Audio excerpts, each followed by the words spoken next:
afternoon, ladies and gentlemen. My name is Brad Thompson, and I am the Executive Director of the Clemson Institute for the Study of Capitalism. And I'd like to welcome all of you here today for our John W. Pope Lecture Series. And before we begin, I'd like to take this opportunity to thank the Pope Foundation for their generous funding of today's lecture.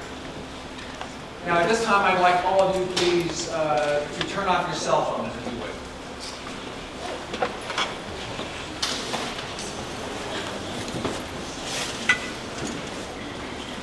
It is my great pleasure today to introduce our guest speaker. Many of you in this room have known him for many years, if not decades. And to you, of course, he needs no introduction. But our audience today is full of young people who have probably never met or heard of this Clemson legend. And so it is my great pleasure and honor to introduce Dr. Bruce Yandle to all of you. For those of you, I have more. A lot more. For those of you who are meeting Dr. Yandle for the first time, let me ever so briefly cover a few highlights of his career. Dr. Yandle is a world-renowned speaker and writer on economics and political economy. He came to Clemson in 1969 after working in industry for 15 years. He taught in the Clemson Economics Department for 31 years and then was brought out of retirement in 2005 to serve as the Dean of the College of Business and Behavioral Sciences. Today, he is Dean Emeritus of Clemson University's College of Business and Behavioral Sciences, and he is the Alumni Distinguished Professor of Economics at Clemson. He is also Distinguished Adjunct Professor of Economics at the Mercatus Center at George Mason University. Dr. Yandle served in Washington on two occasions. First as a senior economist at the White House, and then under the Ford administration, and then later as Executive Director of the Federal Trade Commission in the Reagan administration. He is the author or editor of 17 books, including a just-published co-authored book with his grandson titled Bootleggers and Baptists, Understanding America's Regulatory Journey. In 2012, he received the Adam Smith Award from the Association of Private Enterprise Education for his career-long leadership in promoting a free market economy. Now, to simply list his academic accomplishments would, however, be an injustice. Every university in America is full of PhDs and experts in many different fields. I think it is also true to say, however, that most universities typically have only a few deep and profound thinkers whose intellectual vision illuminates new fundamental truths that cause us to rethink the nature of society and our world. Dr. Yandle is, in my view, one such thinker. I would also like for the students here today to know that Dr. Yandle is the embodiment of all the values that we cherish here at Clemson University. He is a scholar extraordinaire, but he's also the model of a gentleman, or what Aristotle might have called the magnanimous or great-souled man. Lastly, Bruce Yandle is my dear friend, a man whose wisdom and judgment I have relied upon since the day I arrived at Clemson over 9 years ago. To me, he is the indispensable one. Ladies and gentlemen, please join me in a rousing Clemson welcome for Dr. Yandle.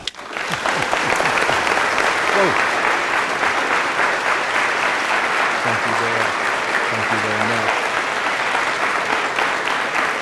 All right.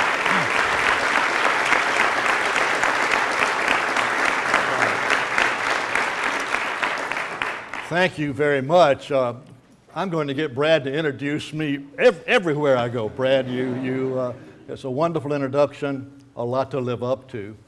A real pleasure to be here, an honor to be the Pope Lecturer with the Capitalism Institute. There are a lot of wonderful people in the audience, and I'm delighted to see you. But I want to call attention to two very good friends, and there are a lot of good friends out here, but two who drove up from Atlanta to be here today, Cindy and Dwight Lee. Stick a hand up, Cindy and Dwight. Thanks so much. Dwight is a resident scholar at the William O'Neill Center for Global Markets and Freedom at Southern Methodist University, and he has been there for several years, occupying an endowed chair, and worked for almost what one might call a career at the University of Georgia as a chaired professor there. He and his wife, Cindy, have co-authored a series on classic contributors to economics. It's a pleasure to have them. How about giving a good Clemson welcome to this couple? Thanks for being here. Thanks for being here. And I want to mention the topic that I'm going to be talking with you about is one that someone very close to me has heard repeatedly for decades. I'm delighted that my wife Dot is here. Dot, stick a hand up.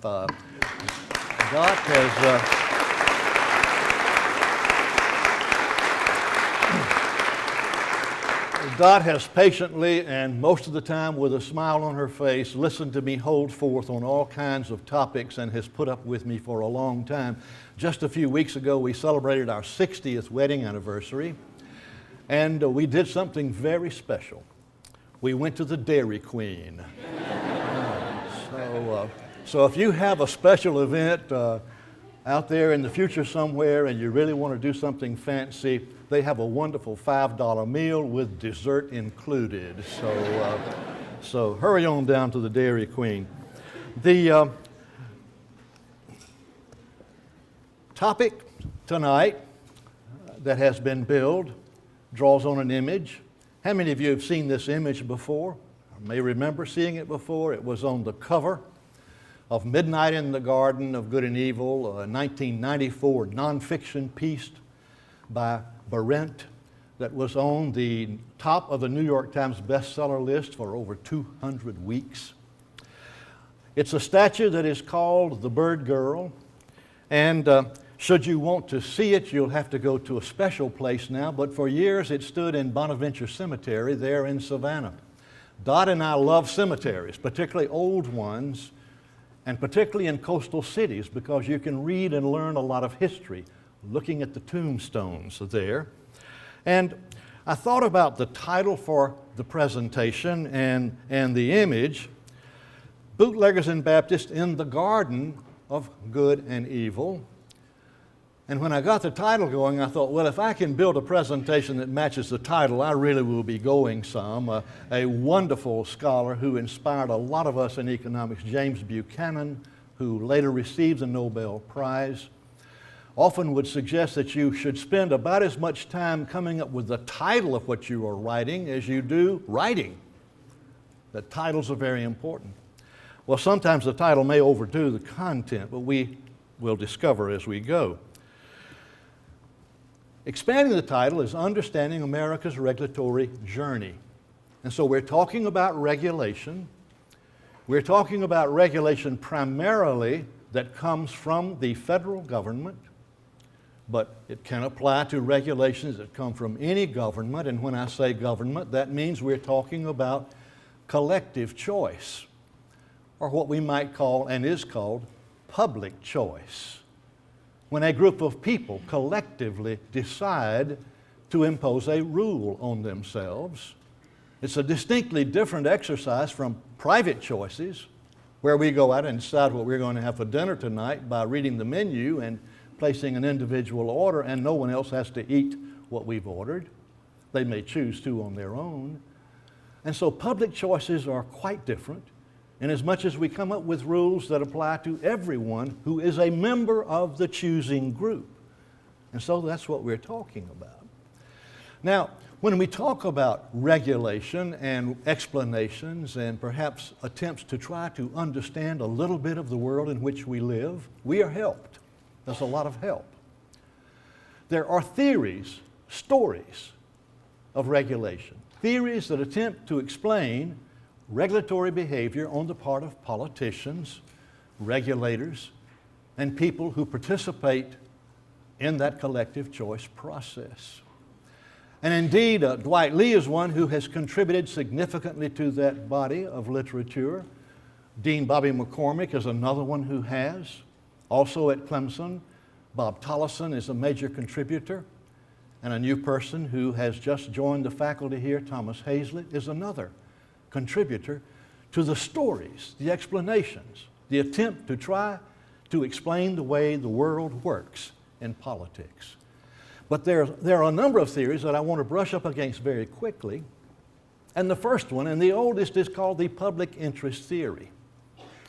The public interest theory has been around so long that no name is particularly associated with it as far as the inventor, but the public interest theory basically says that when a person is elected and wins office, and if they go to Washington and cross the Potomac River, they suddenly become something different from what they were before they got elected. Perhaps they're more noble. Perhaps they're more conscious of the needs of the world. But in every waking hour, they are attempting to serve the broad public interest. Now, I've asked a couple of students here to help me out, and they didn't know what they were going to be getting into. But Scott Wilson, sitting right here. Scott, I want you to assume that, have you ever thought about running for office, Scott? Have not. Well, let's think about it some right now. Let's assume, Scott, that you've decided to run for office first time, and so you're out there on the hustings telling people, vote for me, I want to go to Washington and be your representative. And someone out there sitting back in the back of the room says, what about all those special interest groups, Scott? What about all those lobbyists? When you get to Washington, what are you going to do, Scott? Tell me what you think what's your answer, Scott? Yeah, what are you going to do? I mean, you claim you're going there to serve the public interest, but when you get up there, you've got all these lobbyists and special interests. What are you going to do? How are you going to handle it? Are we going to be proud of you as our representative in Washington? Come on, pump it up and tell us. You're not going to pay any attention to those lobbyists, special interest groups? Is that what I hear you saying? Well, Scott gets all fired up about this, and people are sympathetic with him because it's his first time out, and they vote him into office. And when he gets there, Thomas, sitting right next to him, is his administrative assistant, and Thomas has been there for years and years. He's seen him come, and he's seen him go. And so Scott comes in, and he says, I sure am glad to see you because, quite honestly, I don't know what I'm doing. But I do know one thing. I'm here to serve the public interest. And Thomas says, well, that's real good, Congressman, because there's a vote on the floor in an hour and a half that has to do with the final rule for nitrogen oxide emission standards for medium diesel engines. And there's a huge amount of interest in this rule. And the rule that is being debated has to do with whether it will be 0.1 grams per liter as final emissions coming out of the stack of an engine or 0.05. And so Scott says, well, tell me what's in the public interest. And you know what Thomas says? I'll be damned if I know. But Thomas says there's some people sitting out in the lobby who want to see you. And maybe they will help you. And he says, well, who's out there? He says, well, there's someone from the American Lung Association. There is someone from John Deere. There's some people there from Caterpillar, producers of diesel engines. There's some people there from the American Petroleum Institute. They're worried about whether the rule is going to impose some new standard on fuels. And there's some people there from the EPA. And there's a party there from the Sierra Club. And so Scott says, well, let me walk out and speak to these folks.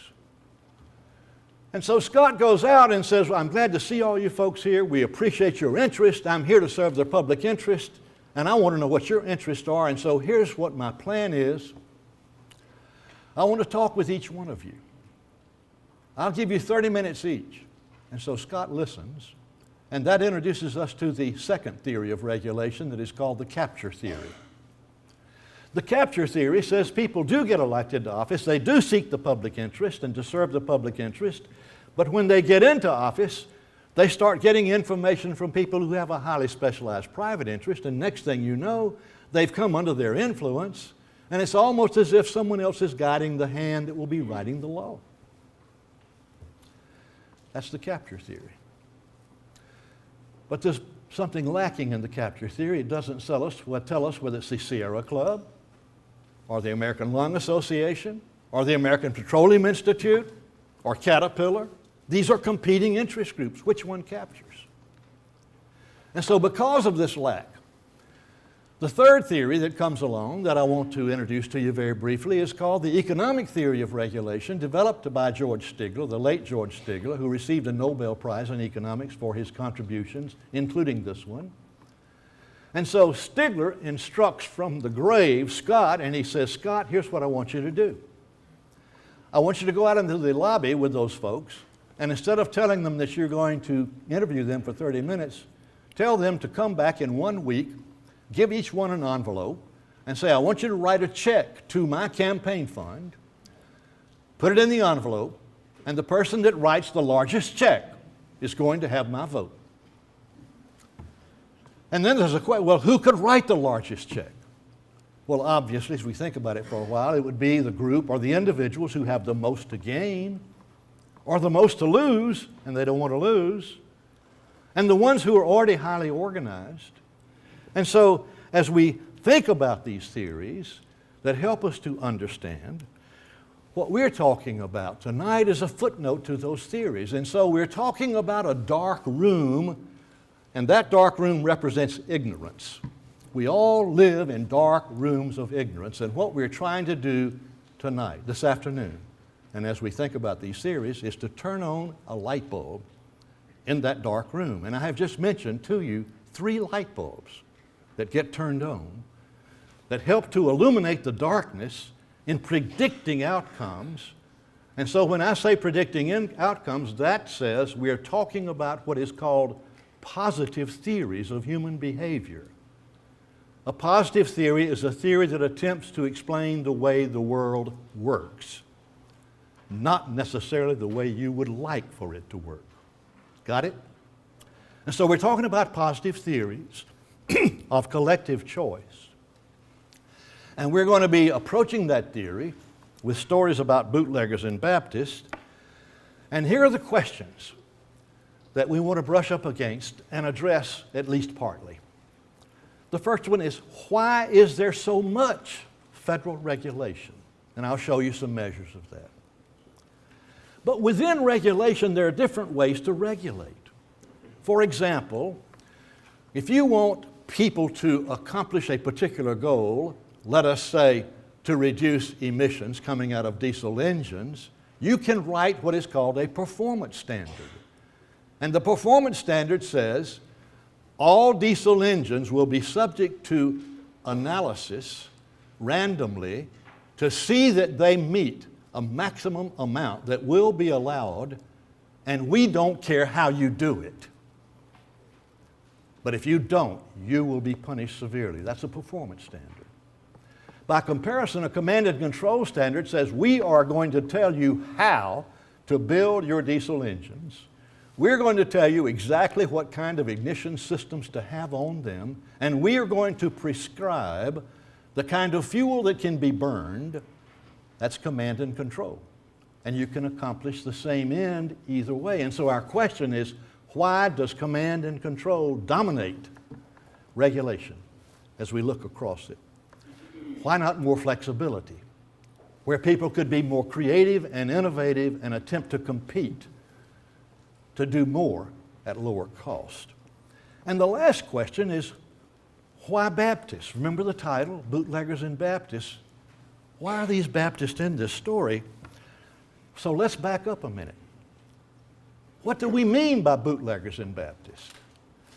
Now, the title of this footnote of a theory to the big body of regulatory theory, the theories to explain regulation, the title to this theory draws on old stories from this region of the country and every rural area of America, where quite commonly there are rules that have to do with the sale and distribution of alcoholic beverages.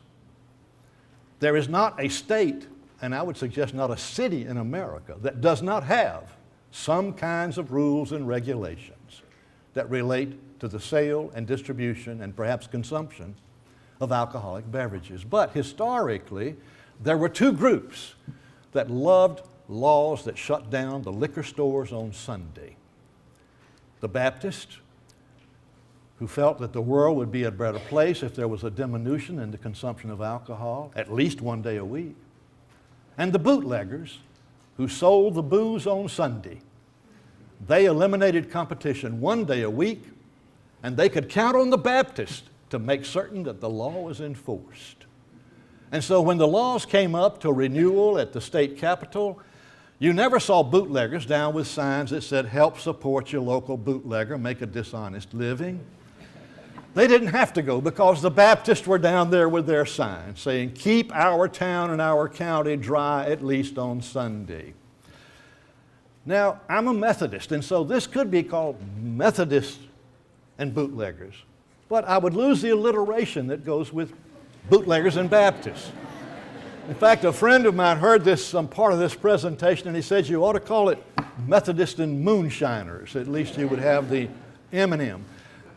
When we use the term Baptist in our discussion this afternoon, we're not talking necessarily about the true, real Baptist. Put quotation marks around that term. We will be talking about special interest groups that are Baptist-like in their attempt to take the moral high ground on an issue. So that's the background on the term. And now, here's a cartoon that illustrates it. "Prohibition forever," says one guy as he holds up the Holy Bible. Next to him is "Prohibition forever," is the bootlegger that holds up his bag of money. Both of them want the same outcome, the same regulation. Now, this is almost as modern as tomorrow. This is yesterday. This is 2009, but the state of Tennessee just recently compromised and established a law that allows the grocery stores for the first time in that state to sell wine. There were two groups who organized and worked diligently to prevent that from happening. One was the Baptist, and the other were the owners of liquor stores, because they sold a lot of wine. They didn't want the new competition. So right here, in fairly recent times, front page, "Baptist churches join liquor stores to fight supermarket wine," and there is our theory at play. So we're talking about Bootleggers and Baptists, a footnote theory. It just says that unvarnished special interests are not going to get the job done when they are speaking to the collective choosers. The story has to be better than saying, "I just need to make money, I need a better living, eliminate my competition." If you can find moral high ground, then you enable the politician to justify her actions by making an appeal to higher ground. But wait a minute, the rest of the title, "In the Garden of Good and Evil." Now, what does that get us? What are we talking about here? What is the Garden of Good and Evil? That is, what am I thinking about when I use these words? Well, theirs is a rendering, a sketch of the debate that took place on the Senate floor in 1850 when the Missouri Compromise was being debated. I'm not talking about the Missouri Compromise. I'm calling this a Garden of Good and Evil. This is a Garden of Good and Evil, where elected representatives engage in a collective choice. And when they do, I'm suggesting to you they can do good or they can do evil.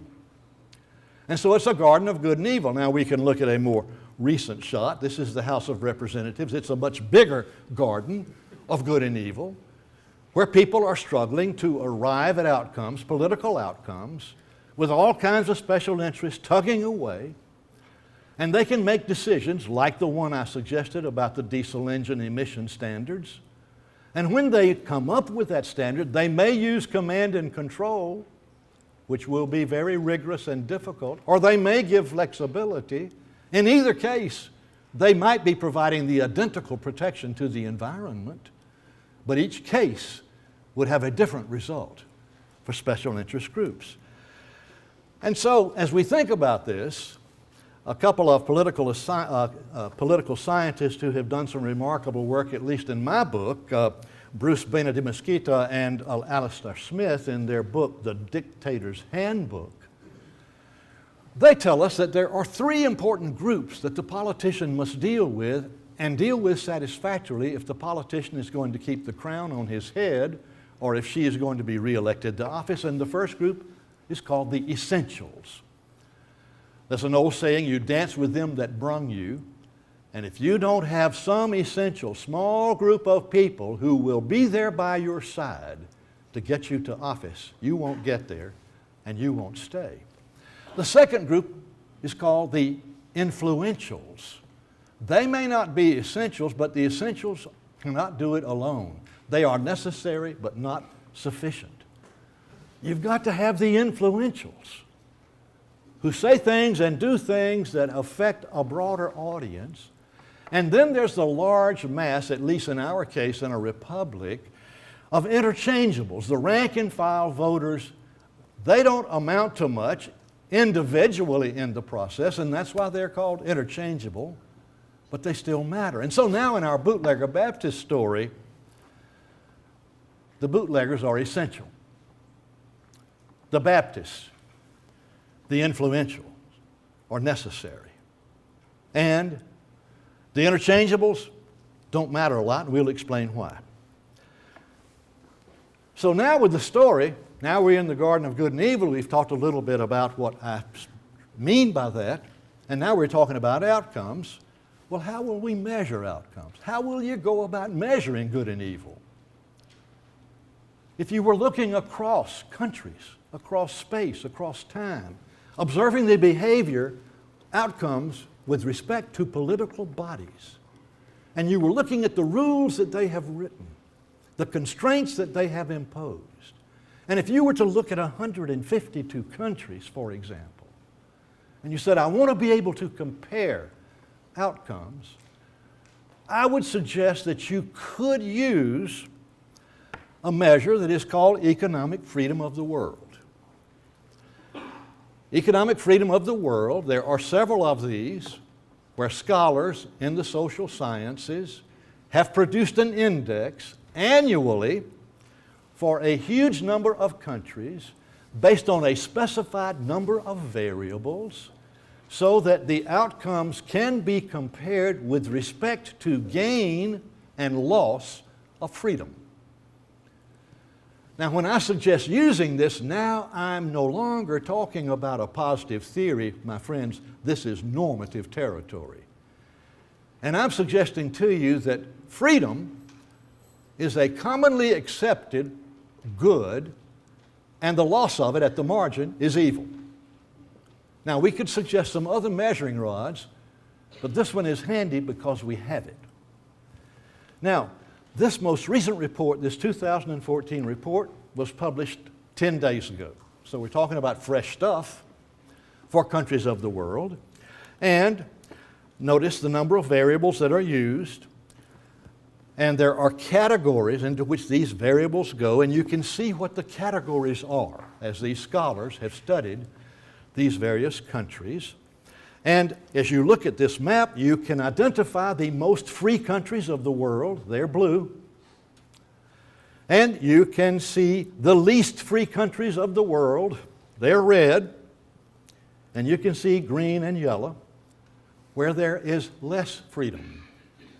That has to do with these measurable outcomes that may have to do with fiscal policy, taxes, tax burden, whether you have reasonable representative in a court of law and a rule of law exists, whether your property can be confiscated by government or whether it will be protected, these kinds of things. Now, I wanted you to see the top 25 countries.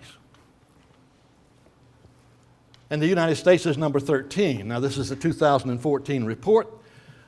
The full set of data they're using is for 2012. 2014 isn't over yet. It'll be a while before that data is available. And so now you can see the number one free country in the world, and there's a lot of debate going on over there right now, isn't there? Hong Kong is the freest. And right next to it is Singapore. And you can see the countries as they are arrayed. And the U.S. is 13th. Now, it's just been in recent years that we have become 13th or 12th or 11th. For year in and year out, the United States was number 3 in the world. Hong Kong, Singapore, Hong Kong, and the United States were the 3 freest countries in the world, and we've been slipping. Now, not only have we been slipping, others have been improving, and so, it's like wanting to be a top 20 university. Congratulations, Clemson. All right. The harder you struggle, the harder the other people are struggling too. But in this case, there is more freedom around the world than ever in terms of its measurement. So freedom is gaining, but some countries are gaining more than others, and we are losing. And so I would suggest to you that inside the garden of good and evil, there's some evil that has taken place inside our garden, and we can see the outcome. I also wanted you to see the least free. And I expect that when you look at the least freest country in the world, you may be surprised that it's Venezuela. These are not based on value judgments. These are based on measuring data. And so you can see where in the gardens of good and evil, freedom has been taken away, where it has been gained, and what the relative outcomes are. And of course, we could debate the measuring rod, but this is just a suggested one that I wanted to use for the purposes of our discussion tonight. Now, we can come down a little bit closer and look at North Korea versus South Korea. This is an interesting comparison because the genetic stock is identical. The climate is more or less identical. The location is more or less identical. There's only one light that is seen by the satellite when it takes a picture of the Earth's surface in North Korea. And you can see the concentration of lights in South Korea, which represent human flourishing. And if you look at the most recent data on per capita income, you can see the differences that come. And the differences have to do with outcomes in the garden of good and evil. One population of people has very little freedom, and as a result, very low incomes. Another population of people have a lot of freedom and high incomes. And by the way, these measures of economic freedom correlate nicely with some things that are very important to me, aside from income. They correlate nicely with life expectancy. They correlate nicely with economic opportunities and professional opportunities for women in a society. They correlate nicely with low levels of fatal births. They correlate nicely with adequate housing, things that matter to a lot of people. And by the way, the data from North Korea is so scant that it's not included in those measures that we were just talking about. Now, I mentioned public choice, collective choice, as we think about the Garden of Good and Evil and the Bootleggers and Baptists. And what we're talking about has been termed by James Buchanan, I mentioned his name earlier, Nobel laureate in economics, as politics without romance. That is, this is not what you learned in your civics class when you do an analysis, and so let me introduce it. I want to give you an example that speaks to regulation. We're talking about prohibition in the United States, which ran from 1917 to 1933, and the question is why? And everybody knows the answer. It was because the Anti-Saloon League had been working for years. And finally, they persuaded those hard-headed politicians to give in and to pass a law that shut down not all, but most of the production and sale of alcoholic beverages in the United States. And then it ended in 1933, and then you have to ask, well, why 1933? Did the Anti-Saloon Leaguers just retire? Or what happened? Now, The common explanation of this is based on ideologies. The public choice analysis says, well, let's just use a little bit of economic data and assume that economics is driving part of this outcome. And so I'm referring to an article that was in the Arizona Law Review. You see the author's name there. And the question is, why did it start in 1917? That's not the question, why did it start? Why 1917? Why not 1916 or 15? The Anti-Saloon League had been working for years, for decades. Why 1917? And why did it end in 1933? And so what they do is they look at federal tax revenues. And as you can see, close to 90% of the federal government's tax revenues was coming from where? Liquor taxes. Now imagine yourself as an elected representative in the United States Congress, and in come these nice ladies from the Anti-Saloon League saying, we are petitioning you to make it illegal to sell alcoholic beverages in the United States. Will you do that? And you think, it'll shut down our government. The entire government will shut down. That's where we get our revenues. But in 1916, a statute is passed that brings income taxes into the United States. And so you see the income taxes beginning to grow. We enter into World War I, and the income tax rate is raised markedly, and the politicians discover a wonderful wheel of fortune called the income tax. And so as the income tax floods in, and these nice ladies are still there saying, we want you to do away with this evil booze, it gets cheaper to do so. And so this begins to explain 1917, and so you can see what happens as the income tax floods in, and the alcohol tax goes away, and everything is hunky-dory for a long time, until the income tax revenue begins to die with the Great Depression. It practically disappears.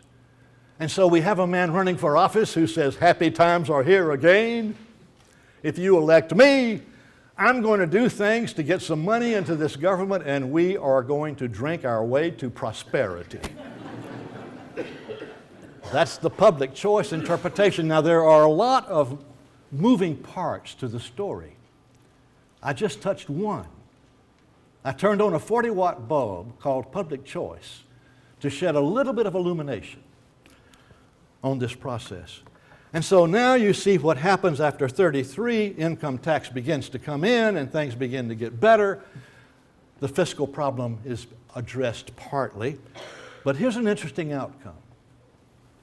What happened to the consumption of alcoholic beverages across this period? The first observation I'm showing you there is for 1911 through 1914. That's before Prohibition. This is the equivalent of pure alcohol consumed per capita from spirits, beer, and wine, and you can see the total pure per capita. All right, 1.69 gallons per capita in the first period. Then we get into Prohibition, 21 to 23. Notice how it falls, but notice which one falls massively. Roll out the barrel. Those barrels of beer are pretty hard to find. You can stick a fifth of liquor in the boot and then nobody will see it. And so beer is disappearing. But look at the bootleggers selling spirits. Before Prohibition comes to an end, there is more spirits being consumed per capita than there was before Prohibition. They gained market share. And the poor producers of beer, oh man, they are just about out on the sidewalk. Wine consumption doubles per capita. And so now, who is in favor of Prohibition? The Anti-Saloon League, and who else?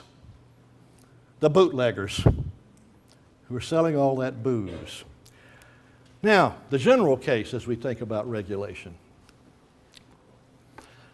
This is a measure of the extent to which regulation is occurring in our country. It is not a very good measure, but it's a measure. This is the count of new pages of rules annually produced by our federal government in a publication that comes out daily called the Federal Register. And so you can see the huge growth in the number of pages of new rules that starts about 1970. Now you can say, well, the country is a whole lot bigger as we go along here, and we might argue it takes more rules for a bigger economy. And so, well, let's address that and divide that number by GDP.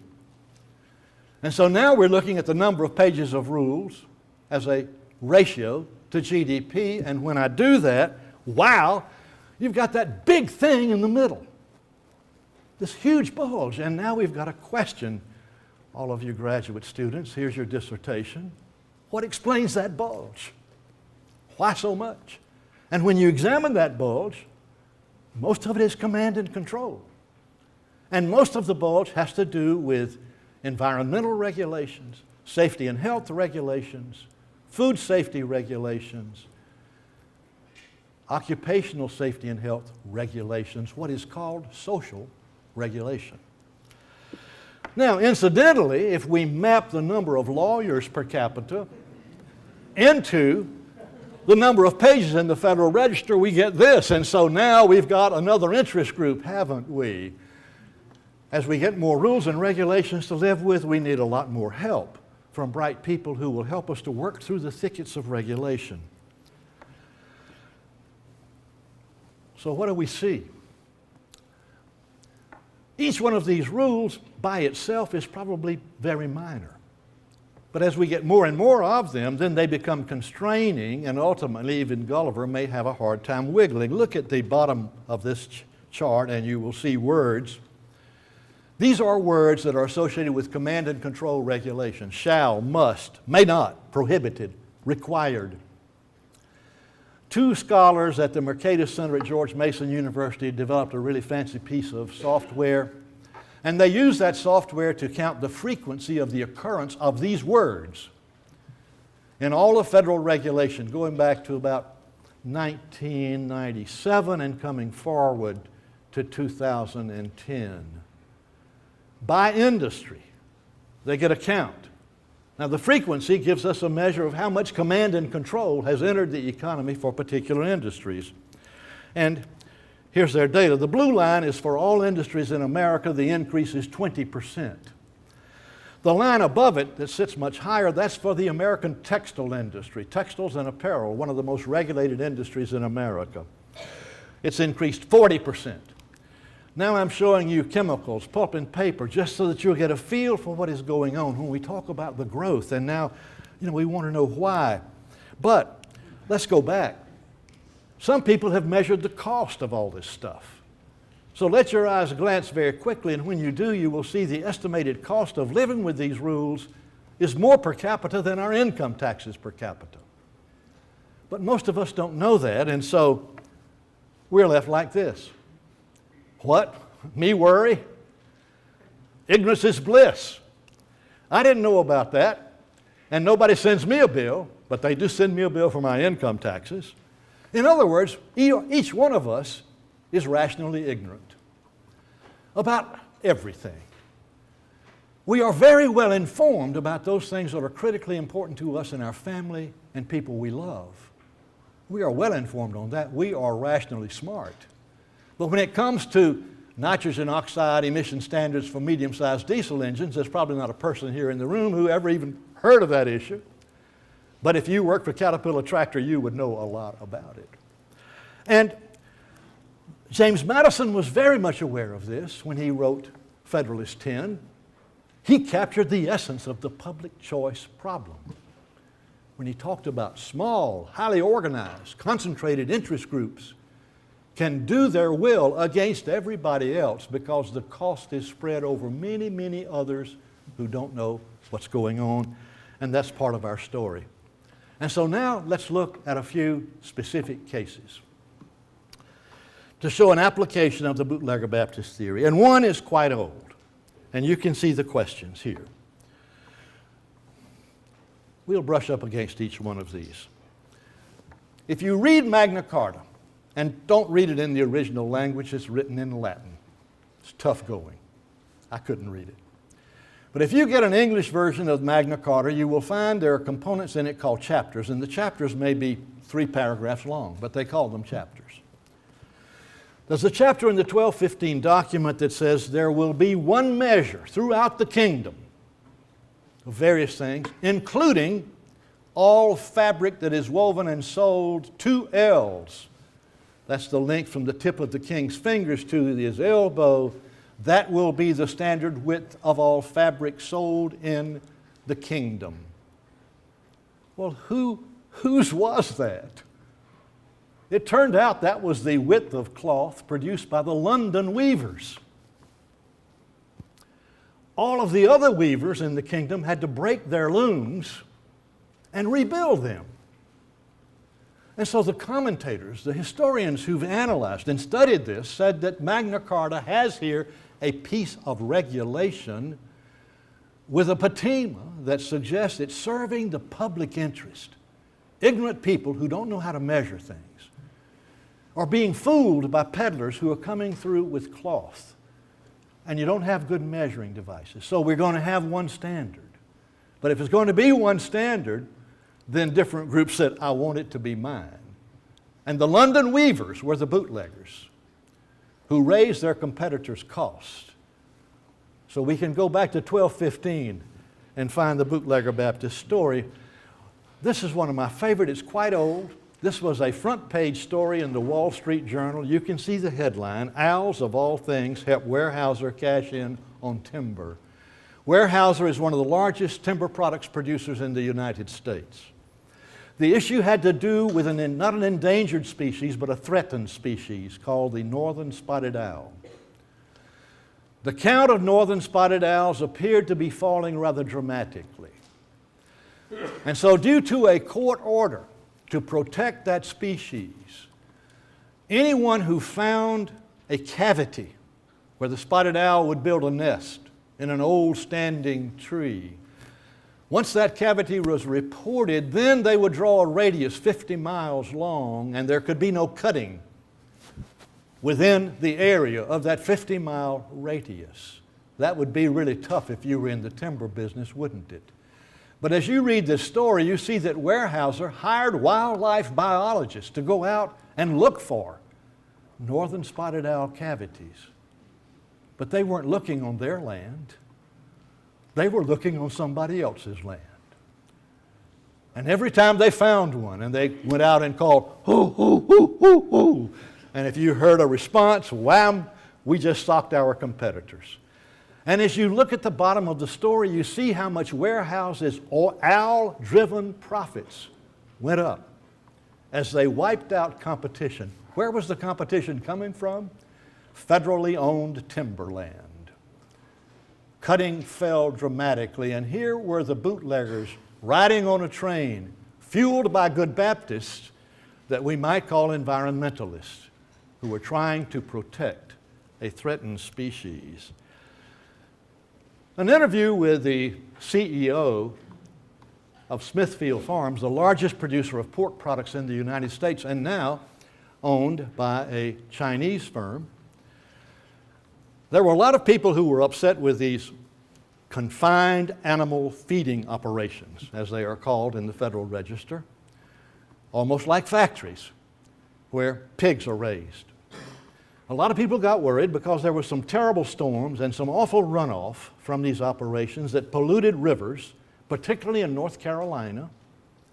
And so states began to actually amend their constitutions to make it that illegal to have a confined animal feeding operation, a hog factory in your state.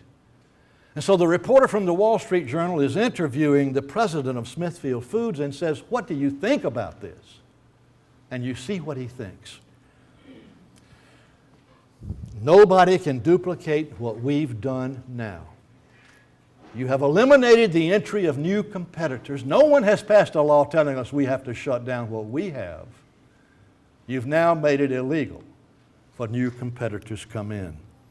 John Deere, a producer of all kinds of wonderful tools and so forth, makes a lot of small gasoline engine-driven devices. They were petitioning EPA to tighten the requirements on emissions. We are environmentalists. We want cleaner tools. Why? Because that's what they had. And they had the patent on it. And so there were those good bootleggers, and who was it that was helping them?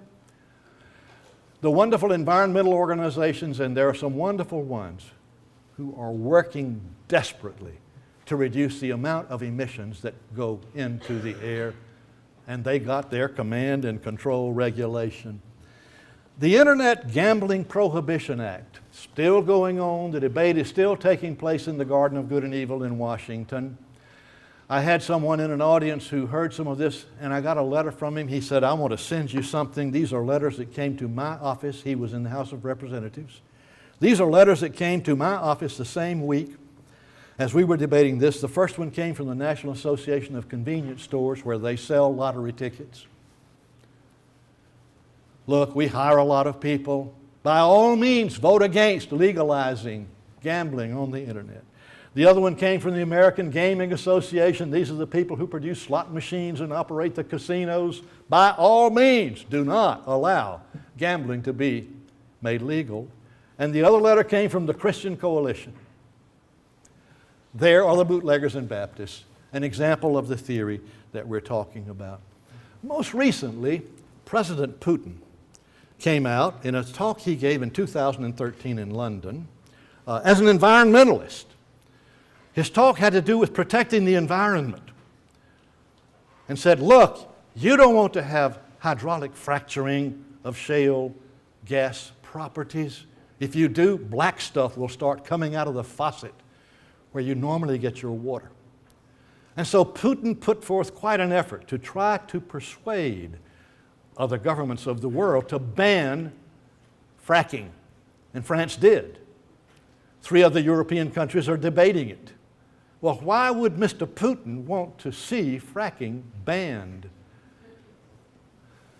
Well, it turns out, of course, that he sells a lot of natural gas and oil. And by the way, they frack in Russia. It also turns out, and this was before the invasion, that the Ukraine had one of the largest known deposits of shale oil and gas assets in Europe. And that they had signed a contract, a $10 billion contract with one of the major oil companies to go in and frack and get that natural gas. And in the analysis, the study said that by the year 2020, Ukraine would be independent with respect to energy, and after 2020, they would be an exporter to the rest of Europe. And not too long after that, Mr. Putin apparently decided to invade Ukraine. But meanwhile, he was wearing the clothes of a Baptist, and that doesn't usually wear very well. That is, all of those influentials and essentials, they can tell whether you really are a Baptist or not. But there he is, with the wink on his face. Well, command and control enables crony targeting. The question was, why so much command and control? When a rule is written that specifies the use of a particular technology, thank you, John Deere, you can be sure who is going to get the benefit of that rule. John Deere, you target. If you use, instead of that, a performance standard and say, I don't care how you do it, here's what you have to do, you cannot predict who gets the benefits and who bears the costs of that rule. And so command and control in a bootlegger Baptist world enables crony targeting. Here's a recent example. This came out of the 2014 paper. The dirtiest coal in America, which happens to come from Mr. Obama's home state of Illinois, is now hot stuff. It was too dirty to be burned until Mr. Obama announced the new proposed rule for coal burning with public utilities in the United States. Under the proposed rule, there will be so much technology required for the burning that now it's possible to use this cheap, dirty coal instead of that more expensive, low-sulfur, clean coal that comes from Wyoming and Montana. And so a politician can target and make some bootlegger happy and also make some Baptists happy in the result. This leads to bootleggers subsidizing Baptists. I'll point out the one in the middle here, Chesapeake Gas and the American Gas Association gave $26 million to the Sierra Club because the Sierra Club was running a battle at EPA to shut down the use of coal. The gas producers loved it. The United Arab Emirates picked up the tab for a movie you may have seen called Promised Land. It was an anti-fracking movie developed to generate more support for anti-fracking rules. The United Arab Emirates wants to sell natural gas. And so we begin to trace these linkages as we go forward. Last question, why Baptists? Why is it necessary? Why does it seem to be necessary for the politician to speak in the language of moral authority and to speak about doing the right thing? Why is that necessary?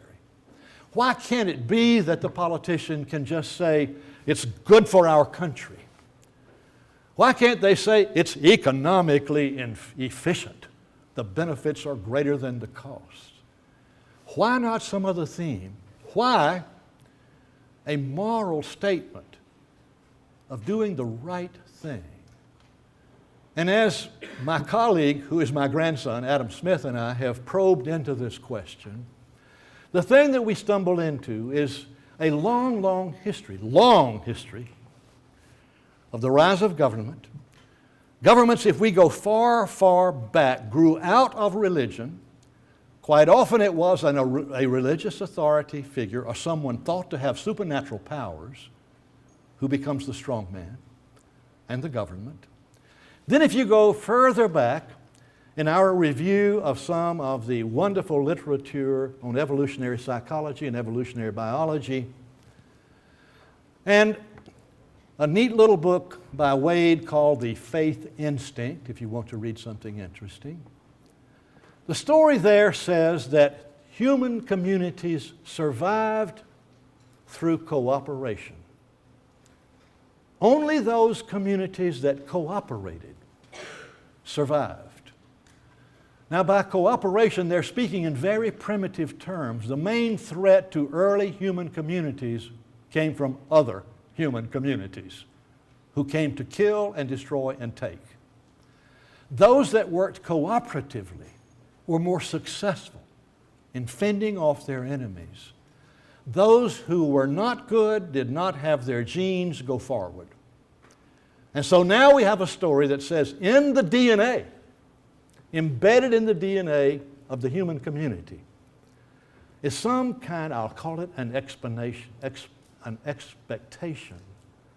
something that causes a harmonic to come when the leader on the white horse says, we are doing this because it is the right thing. It is good for our people. And that's our explanation of why Baptists. So, Bootleggers and Baptists, understanding America's regulatory journey. Those are my thoughts on the topic. We may have time for a few questions, Brad. Yeah. You tell me. No, we definitely have time. But thank you so much for your kind attention.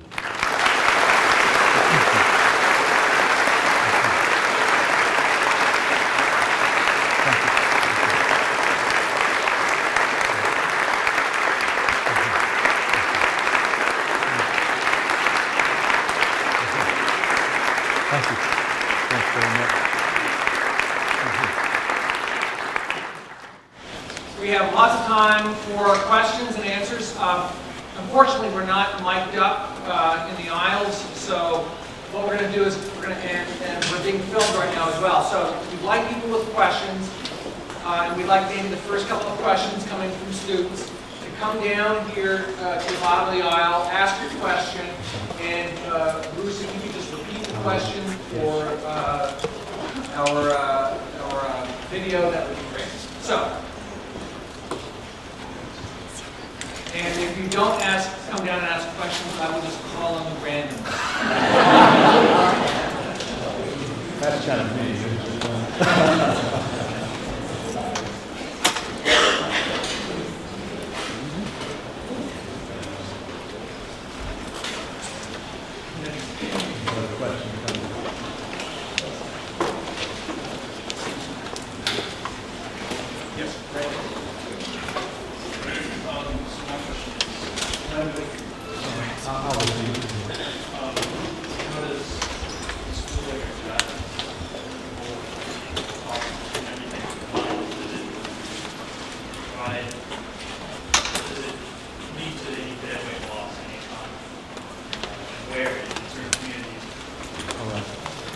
The question is, does this bootlegger Baptist phenomenon, as it plays out, lead to deadweight losses in the economy? Now that's a term of art, deadweight losses. But let's just call that resources that get wasted that cannot be used productively as a result of these regulations. There's a more careful and more technical explanation, but we don't need it to answer the question. We can rephrase it. Does it generate more evil than good? If we call deadweight losses on the community something that is evil, using the same metaphor. And I would suggest to you that anytime we have command and control regulation being used where performance standards could be used, or prices could be used, or economic incentives could be used, which maximizes free participation, competition, and innovation. Anytime you have command and control instead of that, if that can be used, you are imposing a deadweight loss on the economy. Where would your second part of your question is, where would the deadweight loss fall? Now that's a fun question. But the first place it would fall would be on the consumers of the product that we're talking about. There would be other parts of it that would fall on the producers of the product, the employees in the industry, for example, that is constrained and unable to produce as much as they might otherwise. So I think, yes, you're I would say definitely on to the right track with your question of deadweight losses. Thanks for your question. Incidentally, I will interject here. You see how desperate we are? I'll ask my own question. Then I'll get you to answer it. Now, what do you call that show on television? Jeopardy. But I will mention a characteristic just in passing, Brad, that for those in the audience who are particularly interested in environmental regulation or particularly interested in the environment, and I think we could probably say everybody in the room falls into that category. When you look at U.S. environmental statutes, look at air and water, for example, if you go back to the beginning of those statutes and carry it forward today, you find a wonderful characteristic from the standpoint of Bootleggers and Baptists, which also helps to explain the support for those statutes. And we have someone sitting on the front row here who did empirical work on this. But those statutes set stricter standards for new sources, for new plants, than for old plants. Now, the new plants didn't exist. That is, a statute is written that says any plant that is built after this point will have stricter standards applied to it. So there's no one lobbying. They are not born yet. The operators of the old plants, they loved it because it limited competition. We find that in both air and in water, which gets to the title that we're talking about. But yes, you have a question? Going back to the other gentleman's question, how does it affect taxes? How does it affect taxes, did you say? That's a deep well, but I don't mind diving in. How does it affect taxes? If we have an economy that is constrained in terms of its growth, and we do have, we've got an economy right now that is growing at about 2% real GDP, annual rate of growth, where the long-term norm is 3.14. And you say, why not 3.14? Why the gap? Part of the explanation is the regulatory burden. The regulatory burden slows down the performance of the economy. The economy is therefore smaller than it would be otherwise. Now, if we hold constant necessary expenditures at the federal level that we all want to have take place, then that says taxes have to go up. The tax rate has to go up to generate the kind of revenue that would fund our growing demands of government. And when the economy is slower, it just cannot produce those tax revenues at the same pace. So I think that indirect effect would be there. Question back here? As people Can you understand me? I'm doing well so far, but Okay. hopefully.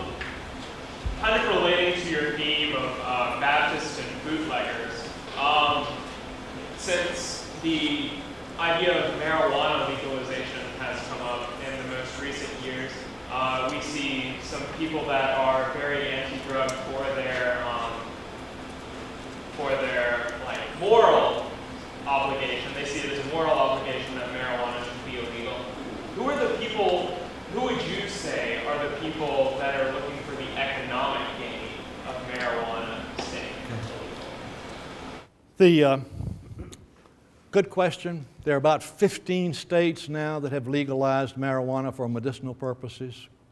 That's a growing kind of movement. I guess we have 2 that have broadly legalized it, Colorado and Oregon. California had a proposition to legalize marijuana maybe 4 years ago. It was defeated. Let's go back and look at what was going on politically. Let's look particularly at the California effort. It was quite extensive. Who were the people who came out in favor of legalizing pot? Now, they already had it medicinally. There were lots of sellers. But who was it that was in favor of legalizing? I first must tell you that the statute that was the proposition that was being proposed would have taken the revenue, the tax revenue from the sale of marijuana, and it would be earmarked and used for the public schools of California. Now, do you want to tell me who came out in support of this statute? Have I just given you the answer? The National Teachers Association, the California Teachers Association. They look like Baptists to me. All right. I mean, hey, we're talking about my first grade teacher. All right, so the teachers were in favor of it. Who was opposed to it? One county in California produces most of the marijuana that is sold medicinally and otherwise. They had bumper stickers on their cars saying, "Keep pot illegal." That was the major economic activity in that county.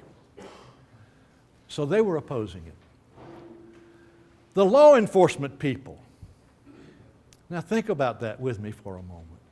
The guards in the prisons, the people in the sheriff's office, all the law enforcement people. Where do you think they came down? For legalization or against it? They came down against it. After all, most of the arrests, most of the people who are being cared for in the prison system are there because of a violation of a drug charge. Hey, you're doing away with my job. Now, what you notice, of course, is that I'm drawing on economic logic to explain a political outcome, and there's more to the story. I know that.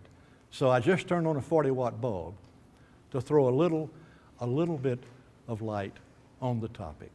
But the revenues can be large, and that you look for where the money is and then try to identify who are the bootleggers and who are the Baptists in the story.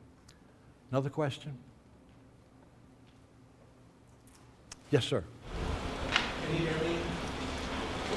My question has to do with ends and means. It seems like here you're looking at criticizing the means of regulation and how, like, for example, United Emirates subsidized that film that is anti-fracking. Right. And because obviously they want to produce natural gas and sell that. But in reality, there will be less fracking, therefore helping the environment. So in the end, I would like to see kind of your comment on an overall morality of that. Because in the end, I guess there is really helping the environment, even though the needs are kind of equal. All right, now so you're broadening the box, so to speak. In other words, let's look at this in a larger sense. And I think your question, of course, is so that I can hit the high points. His question focuses on fracking. He commented on the story I told about the United Arab Emirates. They want to sell more natural gas, period. And so we would like for the U.S. To pass a law that makes fracking illegal, so they'll have to buy more of our gas. instead of buying from their own producers. And so your question then took a turn to say, what if anti-fracking helps the environment, right? Am I paraphrasing correctly so far? So that in a larger sense, we get improvements in environmental quality, and that's worth something. All right, that's a benefit. Your question helps me to emphasize something that I have not emphasized to this point.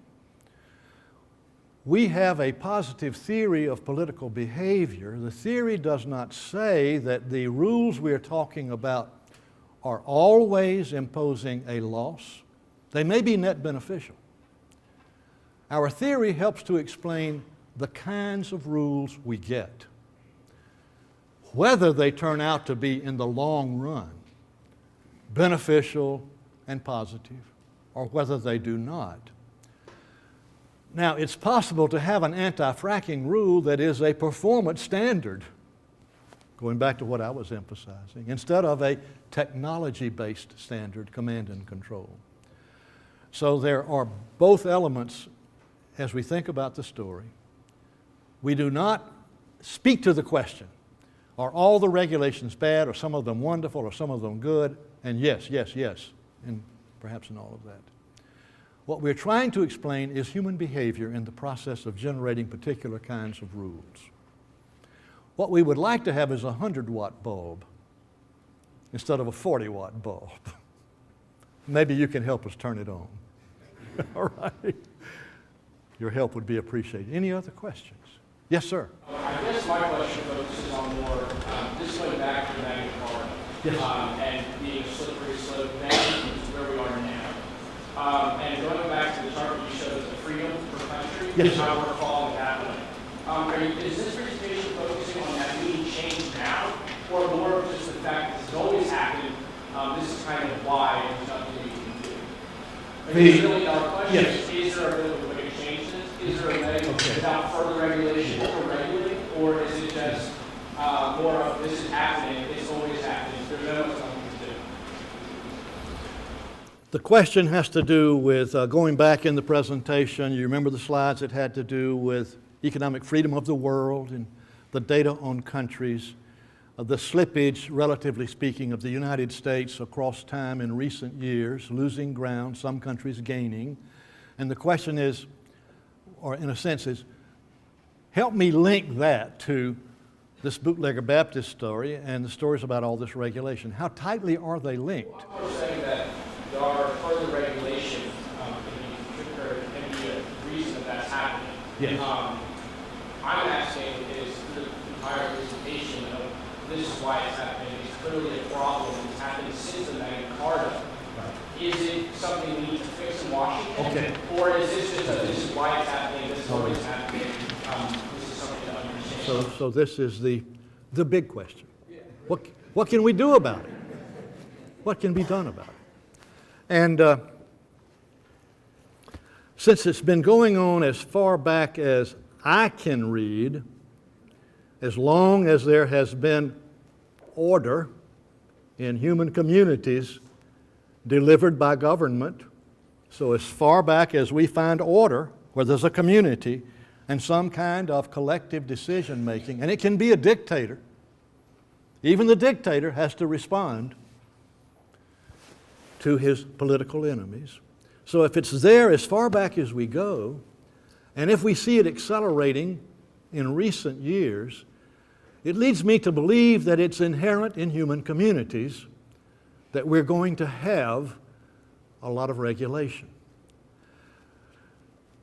A remedy, which I do not think is viable at all, a remedy has to do with how constitutions are written and how the rule of law is applied. That is, you can have constitutions which limit certain kinds of actions, but as we have been told by some very wise people many, many times, there is no such thing as an absolute in terms of rules that humans make. There are relatively absolute absolutes, but they can all be changed. I think the thing that perhaps is disciplining, so maybe we could talk about, well, is there something disciplining out there in this world that says, hey, well, these are pretty good fun games and some of those bootleggers are really making out like bandits, but can we really afford to have this game continue at its current pace?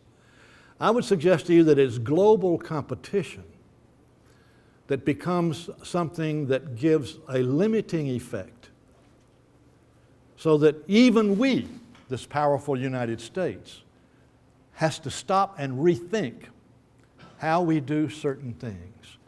The bankruptcy constraint begins to affect the political behavior, and that becomes somewhat visible to us in the United States now for Social Security as it is currently designed, for example. And now we have to rethink. So I think there's some disciplining forces that come from the globe, but I'm not real keen on the idea that there is some disciplining force inherent in our political process that is going to bring a sudden and highly dramatic change in this process. I want you to know that you're hearing someone talk whose mother loved him a lot. I'm an optimist. I will always be an optimist. So you just heard a rather pessimistic answer from an optimist. All right. Okay. All right. Yes, sir. Yes. First question about the ripple effect of regulations, and in particular, you mentioned earlier in the presentation about the growth in the number of attorneys in the country. Yes. I see as a structural engineer, for example, that banks now, to lend you money to buy a home, require you to maybe have a home inspection. So a home inspector would that. And because of the threat of his concern about being sued, he identifies a problem that probably isn't a problem. A small crack in a foundation. So the bank says, then you have to have a structural engineer now to go out and move the crack. So you know, it just goes on and on. As a structural engineer, I know how to bootlegger bar back. So I don't even want to work. Yeah. But it seems to me that these regulations have in and regulations create a ripple effect that ultimately has. Yeah, I think it's a safe thing to say that regulations spawn more regulations, so they tend to sort of grow at a rate proportional to themselves, and that says exponential growth, which is kind of scary. It's sort of what we see in the charts. And the more of it we have, the more of it we tend to get, because the regulations have to be modified. New technology changes occur, and so they have to be modified for that reason. And the rational ignorance, or our ignorance as a part of this, is frightening. I mean, the point you're making, and the reason we have all the lawyers is so that perhaps we get at least a little bit of a glimmer as to what the rules mean. The Dodd-Frank legislation, if anybody in here has any association with the financial community, banks, investments, and so forth, Dodd-Frank was a major piece of legislation that was passed after the terrible financial collapse that began in 2008. That statute is 9,000 pages long. Let me repeat that. The statute is 9,000 pages long. I'd be willing to bet that there's not a United States senator who has read that statute in its entirety. I doubt that the president has read that statute in its entirety. I'm willing to bet that every senator has read some part of that statute that relates to their constituency and the banks that they are interested in. To give you an idea of the challenge, I read a book this summer. I've got into some old novels, Thomas Wolfe, Rock and the River. All right, Look Homeward Angel. You remember Thomas Wolfe? All right, Rock and the River was over 700 pages long. And I was reading it every day, every night for maybe an hour or two. I worked on that book for longer than 2 weeks to get through those 700 pages. Now, what if that novel was 8,000 pages long? I don't think I would have picked it up in the first place. But that's part of the problem that we're talking about. Only half of the regulations associated with that particular statute have been published. Just half. So I would argue that we don't have anyone who can comprehend, first off, the meaning of the statute in its totality. And we don't have anyone, I would argue, who can tell us what the regulations will be like. Most of them are command and control, very specific regulations. And that says we're going to all need more lawyers to help us as we swim in these waters. Another question? Yes, sir. If this book that you're talking about is 9,000 pages long, who wrote it? One person or a dozen? No, it was a team effort, I can assure you. It was a team effort with a lot of wonderful staffers, many of whom are lawyers, working and have to be to survive in those waters. You had a question here, yes, sir? Dr. Yandle, I guess going off that question, I'd like to ask, is there a breaking point? Is there a point where overregulation becomes so much of a problem that there's nothing that we can do about it? And possibly commenting about the healthcare field, specifically with the Affordable Care Act and food and drug districts, which provide similar things. That's a good question. That is there some point where the system just collapses, so to speak? We all throw up our hands. I felt that way. Dot and I did. I got a letter from the state. We have some wonderful coverage under state health care laws. You know, I mentioned to you that we've been married 60 years. We get a letter from the state agency saying, in order for this to continue, beyond this year, we must have a copy of your marriage license. A copy of our marriage license. And, you know, you feel like saying, wait, give us a break. I've been employed by the state since 1969. You know, my wife was employed by the state. You've got all kinds of information on us buried in your records, but now you want our marriage license. And so we're getting a copy of our marriage license. We're going to do it. If there had been a nice little ad in the Yellow Pages by an attorney or somebody who says, if you get a question for documents that you don't know how to get, call this number and we'll help you, I probably would have called that number. But there's something else that is going on that relates to your question, and I'm not giving you a good answer to the question, is there a breaking point? I expect we could probably say, yes, there is. Now let's talk about what that means. But I don't think it breaks sharply. It's not like glass that suddenly shatters. We have a growing underground economy in the United States. An economy that is sometimes referred to as the shadow economy. In the shadow economy, people get paid with cash, or they barter. If you want to get a tree cut down in your backyard, you may bump into it. The tree cutter may say, when I say, how much you're going to charge me, he said, it depends on whether you write a check or pay me in cash. If you pay him in cash, it's probably 30% cheaper. That's the underground economy. The underground economy is measured by economists by looking at the circulation of $100 bills per capita with some other variables in the model. Because that economy runs on $100 bills. It's estimated that that economy now is at $2 trillion. That if it were paying taxes on that economy, it would be generating $500 billion, which is about the size of our deficit. And so that's an alternative. So for people who sort of say, I can't stand it anymore, to hell with it, I'm going underground. And so the underground economy gets richer and stronger, and it's illegal in one way or another. And then there's the economy that we just start off by saying, well, it was illegal to start with. It was criminal to start with. But that's part of what happens. As you begin to tighten, an old saying, the picture's getting smaller, the frame is getting larger, and after a while you can't find the picture for the frame. The Garden of Good and Evil has swollen to that point. But there is another economy that is operating, and I wish we knew more about it. But it's a thought based on your question. Thanks for your question. We'll take one more question. There's a gentleman who's been in the back with his hand up. Good. In your opinion, what would be the most economically efficient way to reduce carbon emissions? Is it a cap and trade or some other form of regulation? The question has to do with carbon emission control.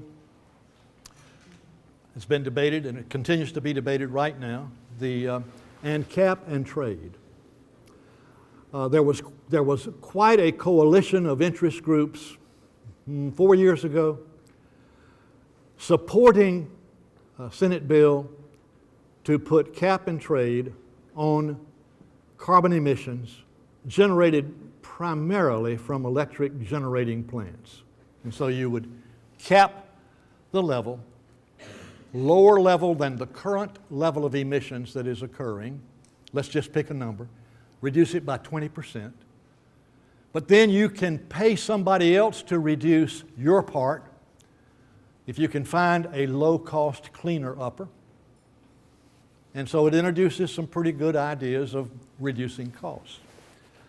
At the time, there was a group that had a beautiful name. I wish I could call it now. It was an industry group, but it was like the Alliance for a Cleaner America. This was an industry group made up primarily of electrical generators, but also some big chemical plants and others.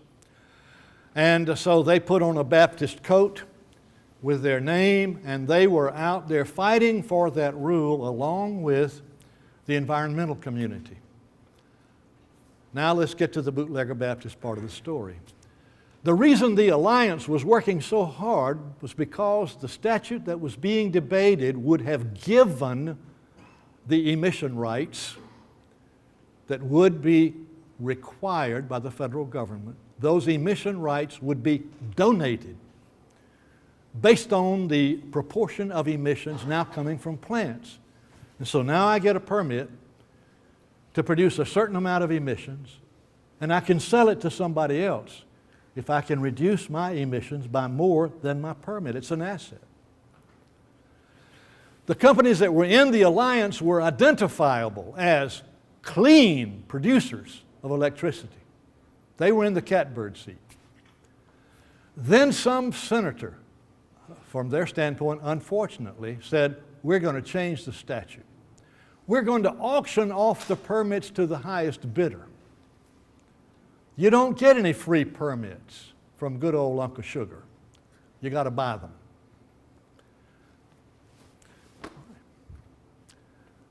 The quail took off. That is, the alliance disappeared. The bootleggers now, they had no skin in the game. They're gone. The effort collapsed. The statute did not pass.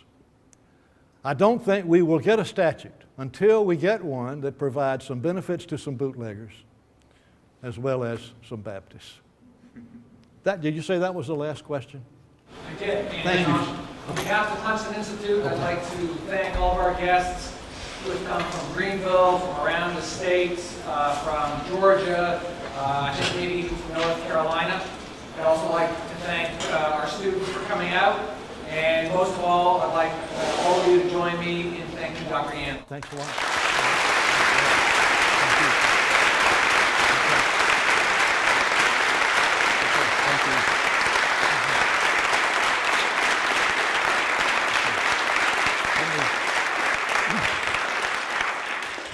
Please let me make one more statement. It's always been a privilege to walk into a Clemson classroom. Thank you for giving me that opportunity one more time. Go Tigers!